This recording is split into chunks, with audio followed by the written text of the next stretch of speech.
la mirada se ensancha más. Hola, ¿cómo les va? Aquí estamos en nuestro encuentro de cada sábado y hoy vamos a conversar con nuestros invitados acerca de cómo se arma, qué aportan, qué función cumplen los museos de escuelas. Queremos pensar también cómo se organiza todo el material que hay, cómo se organizan esos objetos, esos documentos, ese mobiliario y también qué nos dicen y cómo podemos interrogarlos. Los dejo con este clip de museos y enseguida comenzamos.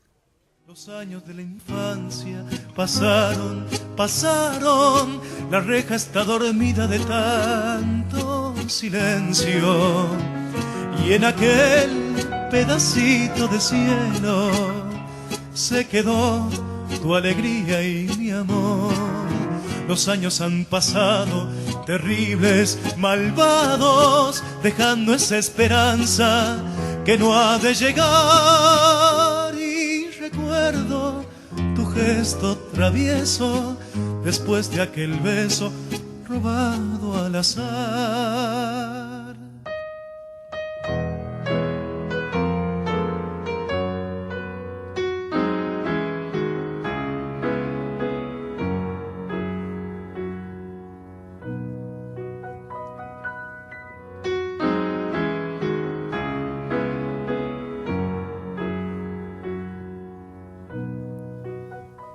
Y es así, los años pasan y pasan, pero se pueden recuperar, se pueden retener un poquito en los museos.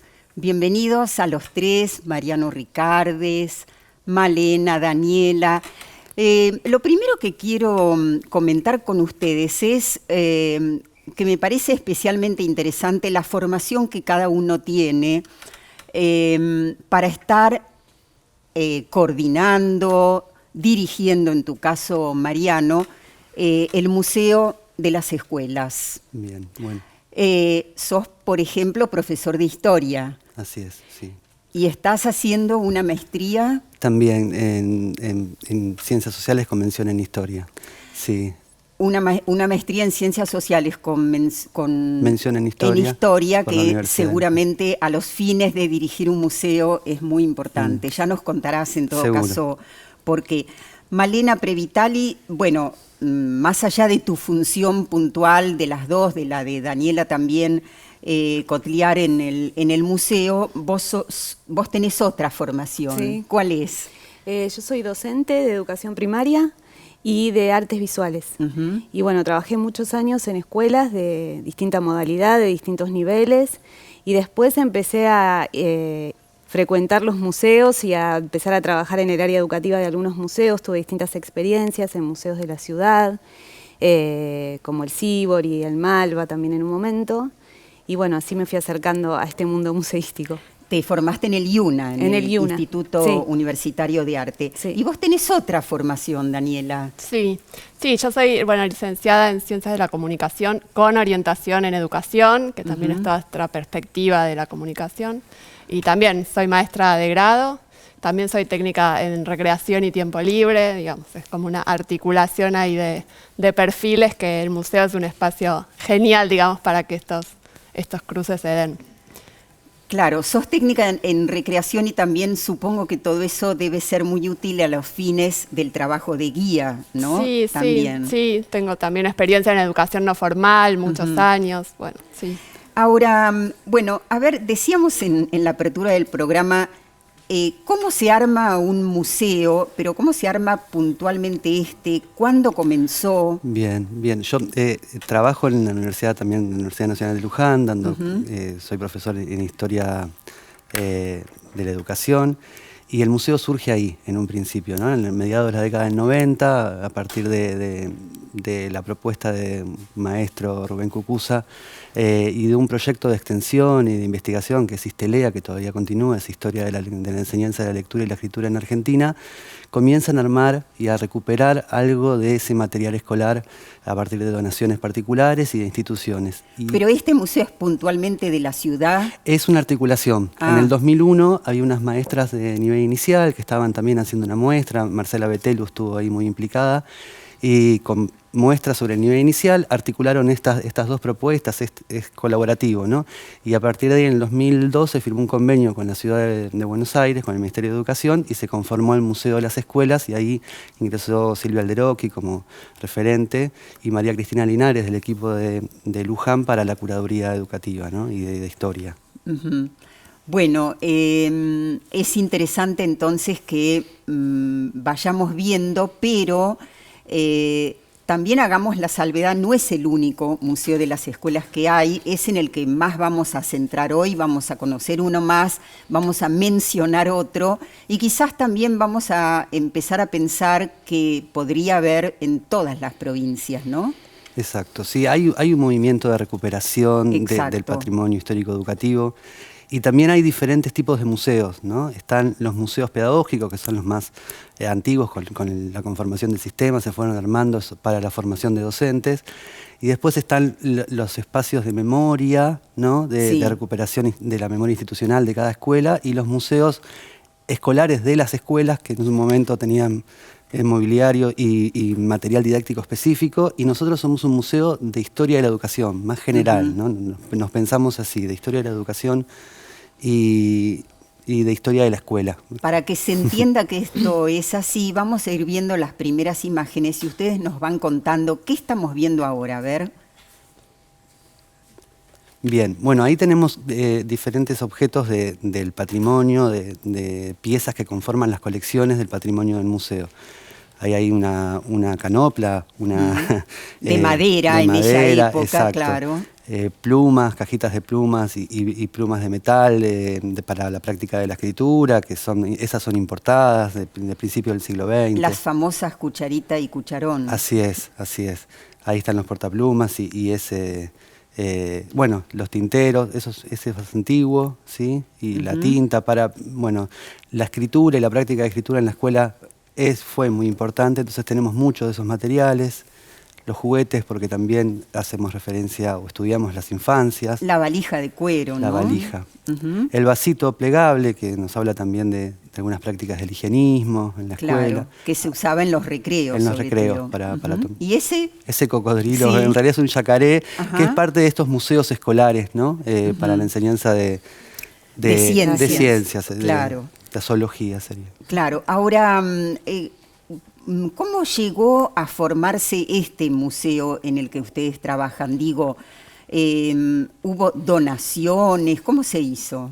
Exactamente, Malena. sí. El patrimonio del museo está conformado por donaciones de instituciones, algunos, como los mobiliarios más que nada, el mobiliario, y después de particulares, de personas que nos donan sus objetos escolares, que por ahí no tienen ya dónde guardarlos o que los quieren donar a un museo para que se haga algo con eso. Y bueno, nosotros los recibimos y tenemos patrimonio de distintas épocas. Ahora, ¿se recibe todo? ¿Se hace una selección? ¿Cómo se hace, Daniela? Sí, depende del tipo de material. En general, sí. Somos ahí estamos viendo abiertos a recibir todo. Los primeros pupitres, ¿no? Claro, ese por particulares no. Ese no llega por ahí por instituciones donde es eso, ya el acervo es tan grande que necesitan deshacerse de algún modo y bueno, qué mejor que preservarlo en un espacio público también. Pero bueno, las colecciones más ligadas a cuadernos o a libros de lectura o a útiles escolares, sí, o fotografías, suelen ser de particulares y eso es muy interesante porque vienen con la historia, ¿no? De quién los dona y que también nosotros trabajamos en eso y recopilamos esa información. Claro, quién los dona, supongo, y a qué época corresponde. ¿Y esto? Esto es un xilofón. Este también es como mobiliario que quedó del acervo de las instituciones, pizarrones de otras épocas. Sí, es distintos tipos de patrimonio, pero bueno, la intención es eso, es que se comparta con los públicos y con los investigadores, por ahí que también consultan un montón de museos, porque es la materialidad, ¿no? Es la cultura material escolar que nos permite hablar de cada época en función de los mobiliarios, en este caso, como lo que vemos en imagen. Claro, los pupitres, recuerdo que, no por experiencia personal en este caso, pero de haber leído, los primeros pupitres eran atornillados. Exacto. Y eso en realidad da cuenta de algo, ¿no? ¿Qué nos dicen en ese caso? Exacto, cuando nosotros analizamos el patrimonio, y en este caso los pupitres, vemos las articulaciones de diferentes discursos y debates y disputas pedagógicas que se dan en esos objetos, ¿no?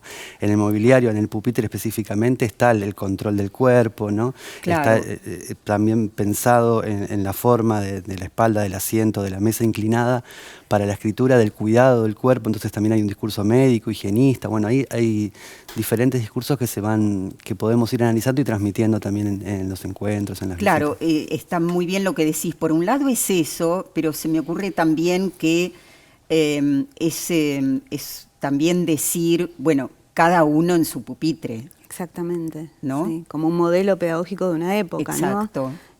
Sí, considerar por ahí a los estudiantes en un rol más pasivo. También trabajamos mucho eso, porque cuando hacemos muestras, lo que hacemos es recrear un aula, por ejemplo, de principios del siglo XX, un aula normal, y que experimenten con el cuerpo lo que es sentarse en esos pupitres, trabajar individualmente, la posición del cuerpo, no muy rígida.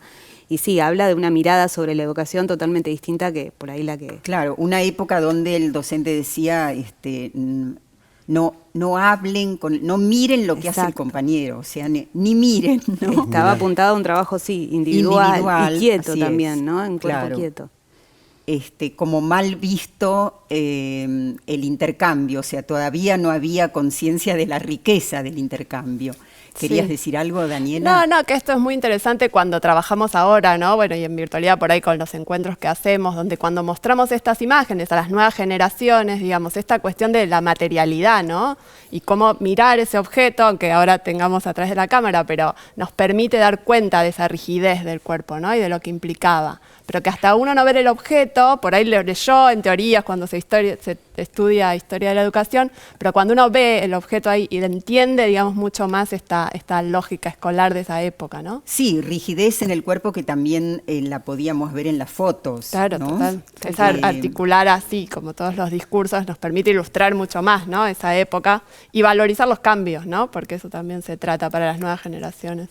Claro. Ahora, bueno, llegan, por ejemplo, las donaciones y entonces, ¿cómo se le da un orden a todo eso? Bien, nuestras colecciones están, o sea, conformadas con un orden que tiene que ver con lo museográfico y no con lo archivístico específicamente. Entonces, las colecciones son o por mobiliario, o por objetos y material didáctico, o documentos. Tenemos un fondo documental importante de cuadernos escolares, la biblioteca con los libros. Entonces, bueno, ahí los ordenamos cronológicamente. A veces llegan de una misma donación, de una misma persona, un tintero, un libro, un cuaderno, entonces nosotros registramos de la procedencia y después los ordenamos en esas colecciones que nos permiten construir después diferentes actividades, ¿no? O investigaciones.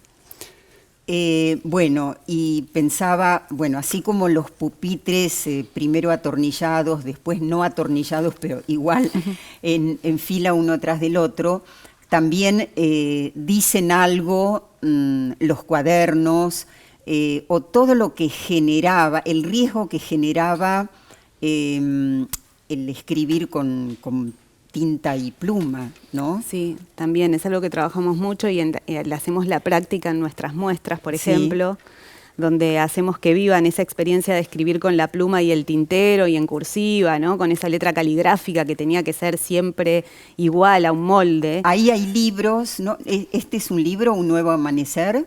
Son publicaciones periódicas de las escuelas, o sea, Ajá. son producciones de alumnos y alumnas que escriben sus diarios, sus periódicos escolares. Sí. Ese es un cuaderno escolar Ujú. de principios del siglo XX. Sí, después trabajamos muchísimo sobre las marcas, ¿no? Y todo lo que encontramos adentro de los cuadernos. Bueno, las tapas. marcas de los cuadernos también tenían que ver mucho con palabras ligadas a lo patriótico. A lo patriótico, exactamente. tal cual. La libreta sanitaria, la famosa de ahorro, claro. ¿Y qué cuentan ustedes a los visitantes sobre ese material, sobre, por ejemplo, la libreta de ahorro? O sea, ¿qué se les dice, Daniela? Bueno, depende las temáticas también, ¿no? Porque nosotros también nos manejamos mucho como en cierta transversalidad. Por ahí tomamos una temática para hacer una exposición y entonces abordamos el patrimonio desde esas miradas también, ¿no? Y también todo lo que nos dice por ejemplo, una libreta de calificaciones o un boletín, y mismo cómo va cambiando, ¿no? Con las épocas, el modo de calificar. Digamos, el mismo objeto puesto en un orden cronológico nos va marcando diferencias. Los cambios, total. claro. Pero también eso, como por ejemplo en una temática, hicimos una exposición que se llamaba Sentir el aula, afectos y efectos de la experiencia escolar. Entonces ahí más que nada, la museografía y lo que estaba expuesto tenía una lectura que tenía que ver con los sentimientos, ¿no? Entonces por ahí no explicábamos en detalle todo el pupitre y con toda meticulosamente, sino en la experiencia, en qué te había pasado a vos, si usaste ese pupitre o no, o qué te pasaba ahí al sentarte en esa aula. Claro. Entonces es como un enfoque más transversal en función de la temática. No sé, en otra hicimos Malvinas, ¿no? Trabajamos en conjunto con el Museo Malvinas. Y entonces todo el patrimonio fue leído en clave de cómo se enseñó Malvinas en la escuela. Entonces ahí el boletín por ahí estaba, bueno, por ahí el boletín en este caso no, pero los cuadernos estaban en función de cómo habían trabajado Malvinas. Claro. Es como una lectura también desde otros lugares a los objetos, ¿no? Ahora, los boletines, supongo que lo interesante es que muestran cómo se evaluaba en cada época. Sí. Qué se priorizaba, Exacto. ¿no? Y ahí, con respecto a la colección del museo, lo que nosotros notamos y a veces decimos que tenemos entre los cuadernos y los boletines una suerte de colección de éxitos escolares, porque queda lo bueno, las trayectorias que no fueron tan excelentes o tan buenas en las calificaciones, por ahí no meritaron un resguardo de ese patrimonio. Entonces lo que nos donan, lo que se lega, porque ahí también hay un juego entre pasado y presente, ¿qué se lega al futuro, ¿no? Bueno, las familias, las personas eligen donar estos, que son los boletines buenos, excelentes, Claro. ¿no? Es interesante eso para pensar. Es interesante, ¿no? Esto de ocultar supuestos fracasos escolares. Bueno, vamos a seguir con este tema que es muy rico. Vamos a seguir viendo más imágenes del museo de ustedes y vamos a conocer uno más en el próximo bloque. Se busca escuela que deje huella y abrigue bien.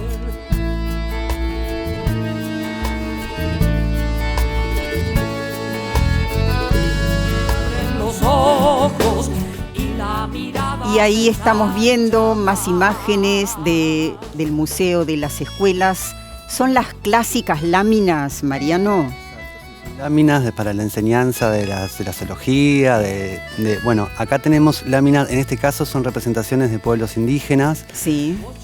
O de afrodescendientes, que es un tema que nosotros trabajamos mucho últimamente. Después por ahí no sé si se puede hablar de este tema porque nos interesa, pero sí, las imágenes están muy asociadas al método intuitivo desde el inicio de la conformación del sistema educativo, entonces fueron muy importantes para poder transmitir estos conocimientos, tanto de zoología, botánica, anatomía, ¿no? Y las primeras son importadas, son traídas de Europa o de Estados Unidos, y a partir de 1920 son producidas acá en el país, ¿no? Esas de Estrada, la de los pueblos originarios, es un modelo para imprenta, ¿no? Son dibujos, está dibujada. Y con respecto a las representaciones de los pueblos indígenas y los afrodescendientes, el museo, ¿no? Participa en la construcción de una identidad colectiva, de un pasado, ¿no? De la representación de un pasado, cualquier museo. Y nosotros, siendo un museo de las escuelas, cuando la escuela participó también mucho y participa en la construcción de nacionalidad, empezamos a buscar ahí, bueno, qué actores, qué comunidades quedaron invisibilizadas, excluidas, ¿no? De ese relato, de esa construcción identitaria. ¿O qué imagen se dio de esas comunidades, ¿no? Exacto. Por eso nosotros... ¿Cómo fue el relato? Exacto. Nosotros esa muestra le llamamos ausentes presentes, porque están presentes, pero de forma invisibilizada, a través de estereotipos, a través de la representación detenidos en un tiempo pasado, ¿no? Y creemos que la posibilidad de crear colectividad y comunidad, en este caso nacionales, incluyendo a esos otros que quedaron por fuera, ¿no? Los indígenas, los afrodescendientes, las mujeres, en una muestra que estamos haciendo sobre género, ¿no? Esa es una imagen no sé si se está mostrando, una imagen de Luis Iglesias, de la Escuela Unitaria de Luis Iglesias. Del maestro. Bueno, ¿cómo fue también cambiando el uniforme escolar, ¿no? Y seguramente veíamos antes las láminas, Malena, y también uno puede ir deduciendo, bueno, cuáles eran los contenidos curriculares, qué se priorizaba. Claro, exactamente. Lo que pasaba muchas veces con esas láminas es que como eran importadas, por ahí ilustraban algunas especies, por ejemplo, vegetales que no eran había en la Argentina, acá. claro. Entonces estudiaban cosas que no conocían. Bueno, estas son las fotografías de actos escolares, que también trabajamos mucho en la muestra que decía Mariano recién de ausentes presentes, y cómo en los actos escolares toman forma, ¿no? Esos estereotipos que se ven en los libros, toman forma y se hacen como una performance de esos estereotipos, donde la escuela, bueno, un poco repite, digamos, ¿no? Tomando de esas fuentes.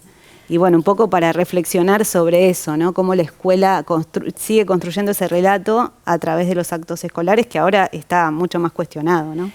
Daniela, contanos brevemente quiénes visitan el museo y cuál es la función de las guías.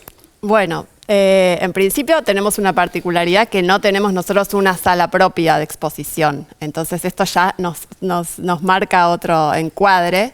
Entonces cuando recibimos visitantes en presencialidad, ¿no? Esto fuera de la pandemia, es en convenio con otras instituciones donde montamos muestras temporarias, que son estas que hablábamos antes, ¿no? Sentir el aula, o la que hicimos en Malvinas, por ejemplo, que fueron las últimas.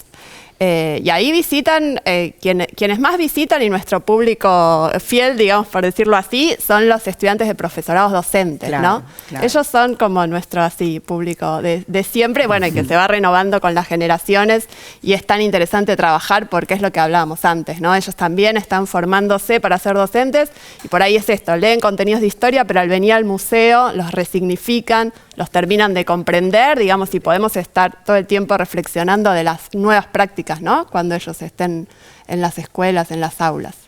Bueno, vamos a ver ahora, nos vamos a ir a otro museo y vamos a conocer, acá tenemos en realidad antes la biblioteca, acabamos de ver el famosísimo libro El Nene.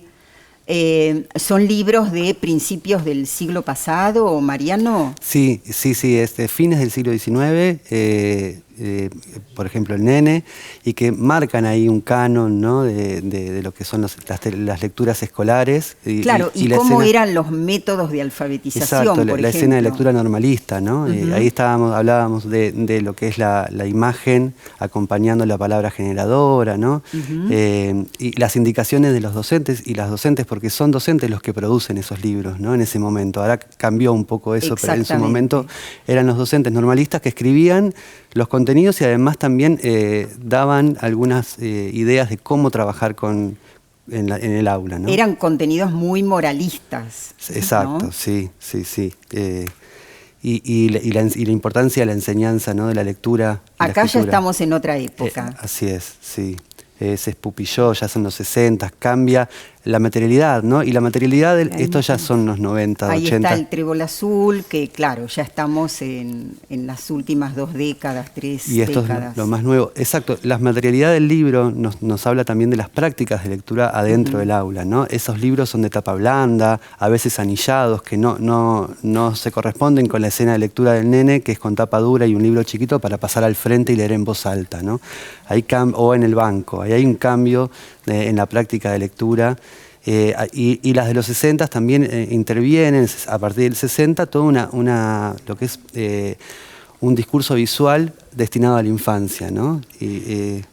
Me impresiona un poco, porque yo soy autora del Trébol Azul 1 y esto de estar en un museo, no sé. No, pero justo te iba a decir eso, porque también está esta idea de museo, solo conservamos cosas de hace mucho tiempo. Y justamente a nosotros nos interesa, ¿no? Tener un patrimonio más actual, ¿no? Porque hay algo ver, como decían ustedes antes, las transformaciones que hubo. Y también interpelar a nuestras visitantes en función de sus propias experiencias, ¿no? Porque por ahí uno dice, ay, no voy a un museo, no voy a encontrar nada de cuando yo fui a la escuela, y sí, o sea, lo que nosotros queremos es que sí, porque en realidad un museo está también para preservar el pasado, pero para reflexionar sobre el presente. Claro. Bueno, hay otro museo que es el de la Escuela Bernasconi. Vamos a ver un poco una presentación. En esta última edición del año de nuestras mini historias, les presentaremos al Museo Bernasconi, el legado a la educación argentina de Rosario Vera Peñalosa, que nace en 1929 con el nombre de Primer Museo Argentino para la Escuela Primaria. Su sede es el primer piso del Instituto Félix Fernando Bernasconi. Rosario Vera Peñalosa fue una notable educacionista que impulsó a nivel nacional la creación del Jardín de Infantes como nivel educativo y acompañó a los docentes en su formación. En este sentido, pensó al museo como un lugar de aprendizaje bajo la premisa de pensar, sentir y hacer. A sus salas de exhibición se ingresa por el foyer de la institución, donde se encuentra exhibida la majestuosa obra de Antonio Aliche, San Martín en Boulogne-sur-Mer, un busto de Rosario Vera Peñalosa y una escultura de mármol de Carrara de Félix Fernando Bernasconi. El patrimonio está conformado por material didáctico realizado por un equipo de profesionales que trabajó junto a Rosario en diversos soportes: tablas policromadas, grabados, mapas en relieve, maquetas y dioramas de gran tamaño.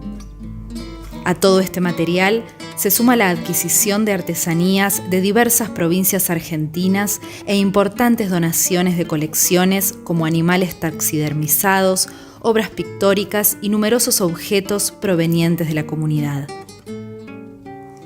El museo está organizado en exposiciones por salas y corredores. ¿Entramos a recorrerlo?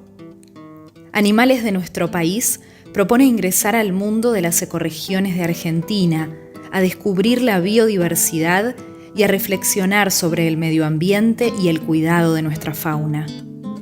Antes del humano, explica los porqué de la geografía, recorriendo desde la formación de nuestro sistema solar hasta la conformación del relieve de nuestro país. Grandes maquetas nos traslada a la época de los pueblos originarios, sus formas de vida y supervivencia. Conócete a ti mismo plantea un viaje al interior de nuestro cuerpo. A través de analogías transitamos desde las células hasta el esqueleto, pasando por el funcionamiento de los distintos sistemas.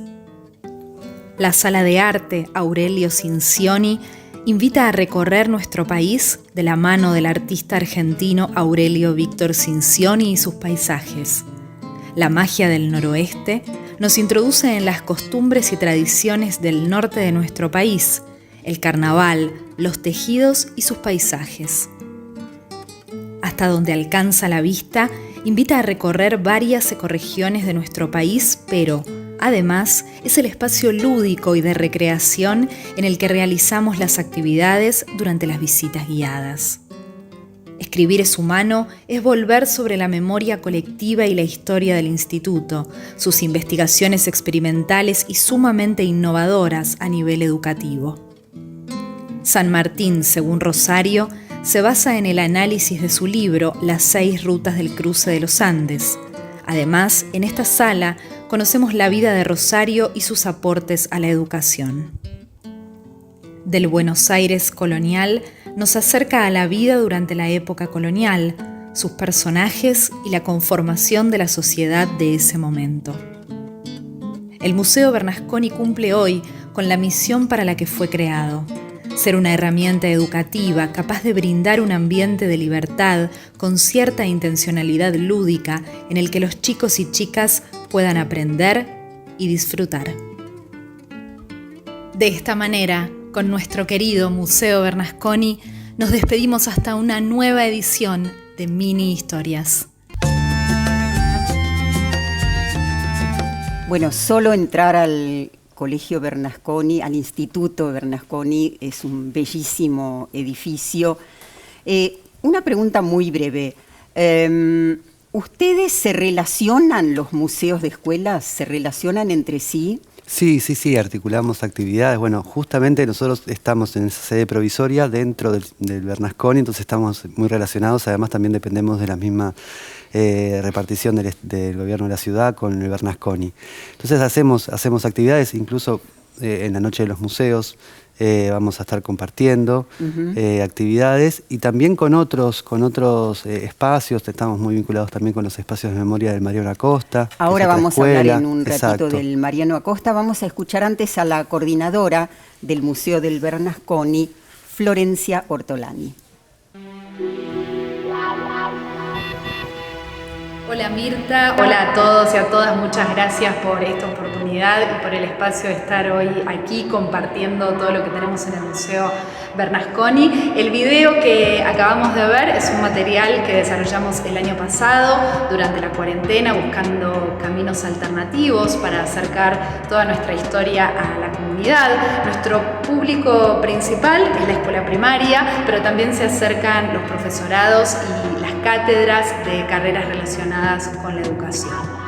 Hoy por hoy retomamos la presencialidad, aunque no al 100%, estamos apuntando a que eso suceda el año que viene. En relación al nivel primario, bueno, como vieron recién en el video, el museo está organizado en exposiciones relacionadas con la currícula escolar, adaptamos y resignificamos permanentemente nuestro patrimonio de manera que sea útil, una herramienta útil para las docentes y los docentes diariamente en el trabajo en el aula y siempre con una altísima cuota lúdica. Las actividades que proponemos, los recorridos educativos que proponemos siempre arrancan o terminan con una actividad práctica, interactiva, artística, lúdica.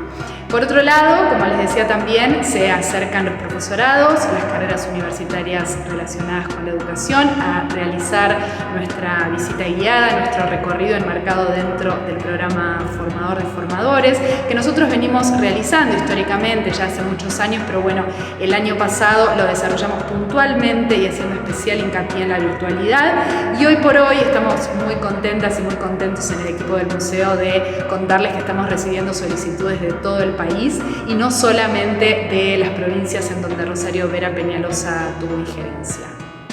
Para terminar, les cuento que, bueno, lamentablemente el Museo Bernasconi no está abierto al público en general porque funciona dentro de una institución educativa, como mencionaba el video, dentro del Instituto Bernasconi. Entonces hay algunas fechas puntuales en el año en el que es posible visitarnos, como la Noche de los Museos o el Día del Patrimonio. Así que, bueno, esperemos que estén atentos y atentas a estas oportunidades, que el año que viene podamos volver a la normalidad y a recibirlas y a recibirlos a todos. Ahí estaremos. Muchas gracias. Le agradecemos a Florencia Ortolani. Creo que vimos cómo comunicarse con el Museo Bernasconi, lo podemos volver a poner, porque, bueno, acá seguramente muchos pensarán de otras provincias, nos quedamos afuera de todo esto. El Bernasconi está en la ciudad de Buenos Aires, el Museo de las Escuelas, después hablaremos del Mariano Acosta. Pero ¿hay alguna posibilidad a distancia de acercarse? Sí, estamos llevando a cabo actividades a partir de esta experiencia que contaba Florencia, ¿no? de la cuarentena y de la necesidad de encontrarnos con nuestros públicos. Organizamos una oferta de desencuentros virtuales que es federal, ¿no? Que ahí nos escriben y hacemos, sobre todo las chicas coordinan ahí los encuentros con diferentes profesorados de formación docente y de todo el país, ¿no? Bueno, breve cada uno esta pregunta. ¿Qué se aprende? ¿Qué pueden aprender los docentes que se están formando? ¿Qué pueden aprender los docentes ya en ejercicio? ¿Los adolescentes, los chicos? ¿A quién te querés referir? No, bueno, en realidad nuestra intención cuando pasan por alguna experiencia del museo, sea virtual o presencial, digamos, es esto, ¿no? Tanto resignificar la propia biografía escolar, tan importante para quienes vayan a ser docentes, por todas las implicancias que tiene, y entonces en esto, por ejemplo, bueno, los encuentros virtuales están sirviendo enormemente para eso, porque se trata de generar esas conversaciones a partir de lo que el patrimonio pueda mostrar, y bueno, en ese plano creo que es fundamental, o bueno, también es lo que nos dicen, ¿no? Malena, ¿qué querés agregar? Sí, un poco parecido a lo que dice Dani, ¿no? El tema de hacer un recorrido por la propia biografía escolar nos parece fundamental, proyectándose como futuros docentes, y el hecho de desnaturalizar todo quizás lo que aprendimos y verlo desde un lugar más crítico con las nuevas miradas actuales, ¿no? Claro. Yo sumo a eso, que tiene que ver con eso, que es poder mostrar que la escuela es una construcción social, ¿no? Entonces que hay continuidades, pero también hay cambios y que cambia y que la mirada sobre esa escuela es situada, la hacemos de nuestro presente, la enunciamos de nuestro presente, ¿no? O sea que va por ahí, me parece. Y claro, y hay cambios a medida que cambian también las políticas educativas. Exacto. Nos vamos al último bloque, seguimos hablando de estos museos de las escuelas y vamos a hacer algún comentario, por supuesto, no puede quedar ausente, el del Mariano Costa. Se busca escuela que aliente el vuelo, cántaro donde beber, voces distintas y bienvenidas, anímense. Seguimos entonces, vimos en el bloque anterior el video del Museo del Bernasconi que realizó el gobierno de la ciudad, vieron ustedes cómo pueden comunicarse con el mail, con el teléfono, y hay otro más, Mariano, que es el de la Escuela Normal Superior Mariano Acosta. Así es, los espacios de memoria, y hay un archivo histórico y un museo, un aula museo. Ese espacio se creó en torno al 2006, a partir de, bueno, de una... desde la comunidad, el reclamo para poder levantar la escuela que se caían los techos. Así es. Y eso por un lado, ¿no? El poder reconstruir la escuela, y por otro lado, desde el campo de Historia de la Educación, rescatar los archivos escolares. Entonces ahí se juntaron, por un lado, la rectora Raquel Papalardo, y por otro lado Pablo Pinó y luego Luz Ayuso, en el rescate de ese patrimonio, y entonces la organización de un museo en la cual el Museo de las Escuelas participó para poder ayudarlos a construir lo que es el discurso museográfico, y la organización del archivo y la investigación, ¿no? Claro. Para poder ver la historia del normalismo, ¿no? La potencia, ¿no? del Mariano Acosta también como formadora, ¿no? Fue esa y el Normal 1 y Normal 2 las primeras normales de la provincia de Buenos Aires, ¿no? Claro, tienen, como vos decís, esa aula museo que está ambientada a fines del siglo XIX, principios del XX. Así es. Con muchas de las, con el mobiliario, por supuesto, de la época. Sí, y además es esa especificidad, ¿no? No es un museo o un espacio de historia de la educación, sino que rescata la memoria institucional, ¿no? La memoria reciente también, porque tiene estudiantes y docentes detenidos desaparecidos en la última dictadura, pero también rescata y recupera las prácticas y trata de ver también los discursos que se dio la escuela sobre sí misma, ¿no? La idea de que el Mariano Acosta es una escuela muy, muy reconocida. Ahí también pone un poco en cuestión, bueno, ¿cuál es el lugar de los maestros, de los hombres dentro del sistema educativo? Bueno, hay mucha Claro, reflexión. Una escuela que comenzó siendo solo de varones, Exacto, ¿no? exacto. Bueno, volviendo al Museo de las Escuelas de la Ciudad, al cual ustedes pertenecen, ¿a veces trabajan, Daniela, temáticas puntuales?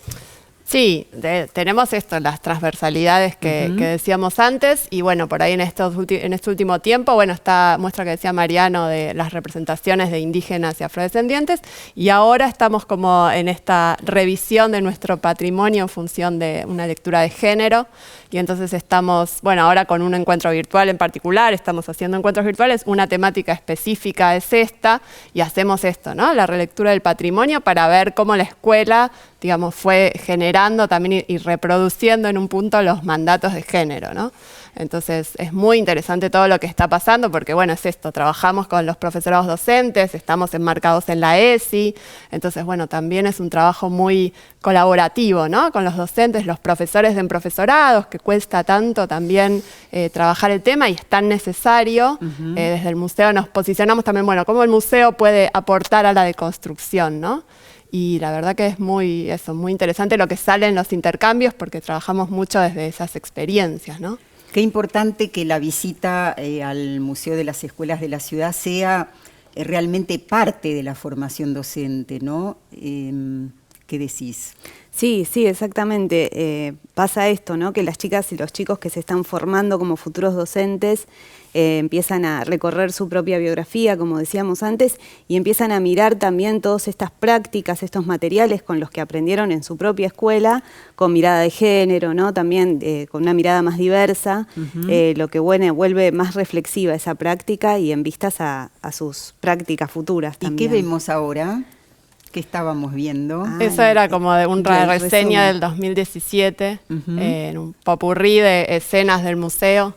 se veían también las muestras itinerantes, que es otra propuesta que nosotros tenemos en paneles, digamos, y es otro modo de llegar a los públicos, que es a las escuelas directamente. O sea, las escuelas vienen y piden las muestras y se las llevan a las escuelas y montan ahí un espacio de museo. ¿Pero eso solo dentro de la ciudad o fuera también? No, fuera también. O sea, solo que las instituciones tienen que costear el transporte. Pero nosotros han llegado a un montón de provincias también. Bueno, digamos, aprovechemos entonces para decir que para comunicarse con ustedes, el Facebook es museo.escuelas. Sí, en el Facebook estamos ahí. Y el mail es museodelasescuelas@bue.edu.ar. Ustedes son guías, Mariano, sos director.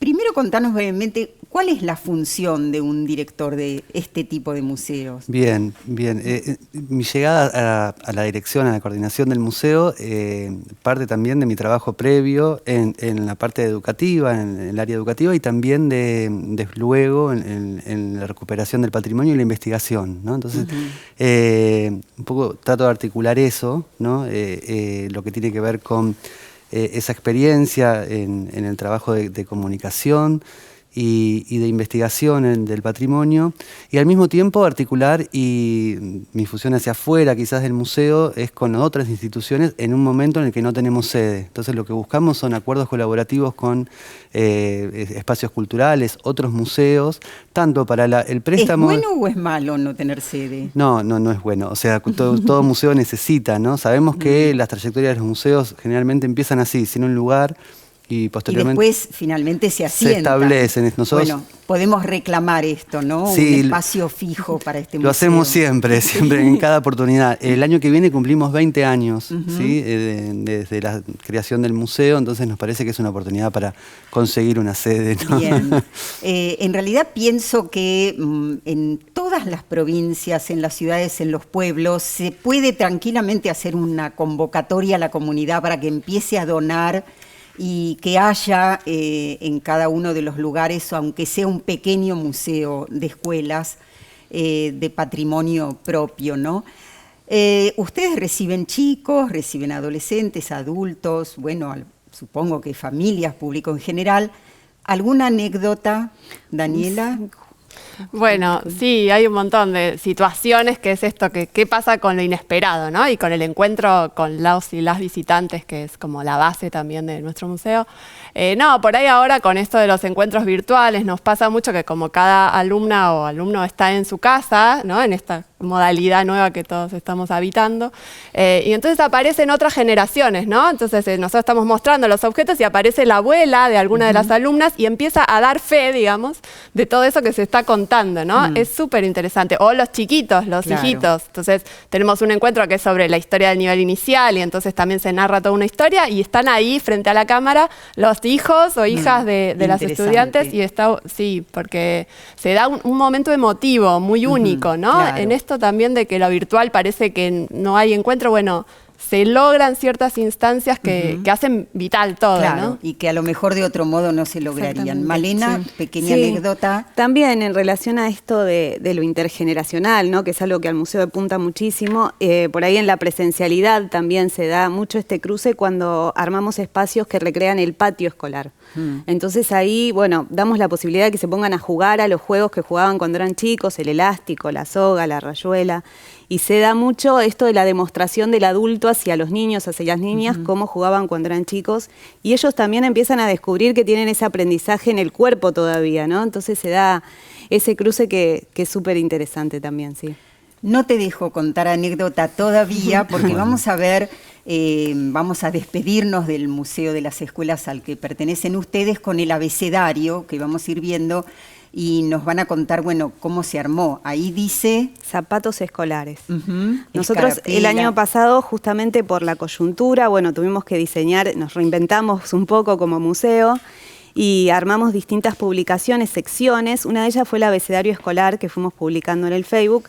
A partir de las letras del abecedario íbamos presentando distintos objetos, ¿no? La B de borrador, por ejemplo, como vemos ahí, la J del jarrito, que, bueno, hablamos de la copa de leche, siempre lo atravesamos con la historia de la educación, ¿no? Esto del yacaré con los museos escolares. los dones de Froebel. Y estas publicaciones, bueno, tenían también un objetivo estético, una propuesta estética y también convocaban las voces de los visitantes, ¿no? En comentarios iban poniendo distintas experiencias sobre estos objetos, inclusive a veces interactuaban entre visitantes en comentarios, ¿no? Se comentaban el comentario de otra persona. Y bueno, sí, logramos armar como un catálogo digital de todos estos objetos a partir del abecedario, convocándolo como un juego, ¿no? Un poco. Pensaba, algunas palabras hoy podrían ser las mismas, ¿no? Pizarrón, por ejemplo, o muchas otras, pero también la C podría ser computadora, exacto, la B podría ser virome y tantas otras, ¿no? Exacto. Tal cual. Sí, fue gracioso el listado que teníamos, ¿no? Porque íbamos ahí para nosotros también como un ejercicio divertido y tenemos un listado porque después hicimos como el segundo ciclo y la segunda vuelta del abecedario, entonces salían palabras nuevas con las mismas iniciales. Y además el desafío era tomar objetos como claves, ¿no? Icónicos. Sí, y también nos muestran también eso, ¿no? Esa materialidad nos muestra las prácticas, esto que vos decías, la computadora. Tenemos computadoras de los 90 donadas, claro, pero que eran usadas en el gabinete, ¿no? de computación, y hoy es otra, ¿no? El trabajo que hacen con lo digital en las escuelas, ¿no? Pero bueno, sí. Con el almidón Coleman se almidonaba no solo el guardapolvo, sino el cuellito. Exacto. Bueno, respecto a eso también tenemos todo un trabajo que hacemos en la muestra en los encuentros de género, y ahí en el ABC, cuando hablamos del delantal, también lo atravesamos con esta mirada de género, ¿no? Los modelos diferentes para mujeres y para varones, el clásico delantal a tablitas, modelo vestidito, ¿no? Y todas las prácticas que se vinculaban con el cuerpo, ¿no? Y sentirse tapado del cuello hasta abajo de las rodillas, las incomodidades que provocaba. Claro, la temática de género donde aparece clarísima es en los libros de lectura, ¿no? Sí, ahí tenemos para horas y horas. Horas y horas. No, y además es muy fuerte eso, es el encuentro con el material, ¿no? Nosotros decimos, tenemos como lecturas que escandalizan en un punto, porque es eso, uno lee ahí en la letra la semana de mamá y todas las funciones que tiene que hacer mamá en una semana. Y bueno, sí, y todo puesto en la mujer hacendosa que a su vez enseña a su hija exclusivamente, bueno, las tareas ligadas a ser ama de casa. Totalmente, Exacto. Y una política como eso, desde lo editorial también, ¿no? Apostando a estas mujeres ciudadanas del futuro, pero no, digamos, con sus derechos ligados adentro del hogar. O también con las labores, ¿no? Las labores, la costura, ¿no? Sí. Y muchas veces eso que aparece en los libros después aparece replicado en los cuadernos, ¿no? Pero a veces literal. Sí, y cómo se adjetiva a las nenas y cómo se adjetiva a los varones, ¿no? Bueno, tu anécdota... Sí, que tiene que ver un poco con lo que contaba Malena, estaba pensando en eso, porque el museo tiene como me estoy extendiendo, pero la búsqueda de recuperar las memorias individuales, las historias personales de nuestros visitantes o de los usuarios en las redes, para poder integrarlas al discurso museográfico y también articularlas con la historia de la educación, ¿no? Entonces, siempre recuerdo que cuando empecé a trabajar en el museo, que teníamos una sede, había una gigantografía de un aula de los 60, y vino una señora y dice, yo soy esa, ¿no? Esta idea no era ella, efectivamente, porque era otra escuela, de otra provincia, pero reconocerse en el patrimonio, ¿no? Claro, encontrarse ahí, identificarse, exacto. También. Y a partir de ahí se abre el diálogo, ¿no? Y entonces ahí podemos empezar a transitar por esas capas de historia de la educación y de las historias personales en la escuela, ¿no? Claro, y cada uno de esos objetos, por supuesto, van mostrando las transformaciones y se puede ir buscando los argumentos de por qué hubo que transformar, ¿no? Metodologías, bueno, todo. Sí, que muchas veces tiene que ver con contextos sociales, con cambios culturales y sociales que influyen en lo educativo. Y políticos. ¿No? Y políticos, Exacto. sí, fundamentalmente. Bueno, un poquito cada uno de despedida. Daniela. De despedida, uy, bueno.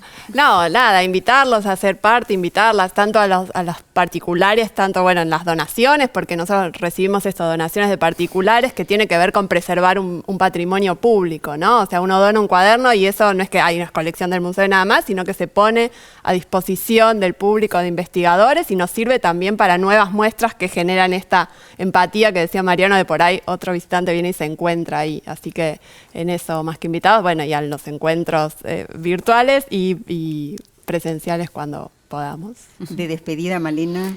No, bueno, agradecer este espacio porque a nosotros nos sirve mucho para visibilizarnos también con esta cuestión de que no tenemos sede. A veces como que nos vemos acotados a un público en especial y nos sirve mucho abrir eso un poco. Así que, bueno, agradecerlo y también porque el museo está en permanente construcción, ¿no? Nosotros decimos que es un museo de la historia social de la educación porque está influenciado permanentemente por los contextos. Sí, esto de que la escuela, ¿no? La historia de la escuela se escribe con la historia del país, ¿no? Es importante. Nosotros desde el museo te agradecemos por la invitación y al mismo tiempo invitamos a todas y a todos a contactarse con nosotros a través de los diferentes canales y que estén atentos también porque el año que viene, como cumplimos 20 años, estamos armando una programación que esperemos poder articular con espacios para poder llevar a cabo las muestras y también invitar a las investigadoras, a los investigadores a usar el patrimonio del museo para seguir construyendo esa historia, ¿no? Bueno, y yo me comprometo a donar una cosa, que es algún boletín mío de la escuela primaria. ¿Qué tal? Buenísimo. Muy bien. Gracias a los tres, a ustedes, hasta la próxima semana. Muchas gracias. Muchas gracias. Fogoneros incansables, los maestros abren los ojos y la mirada se ensancha más. Fogoneros incansables, los maestros abren los ojos y la mirada se ensancha más.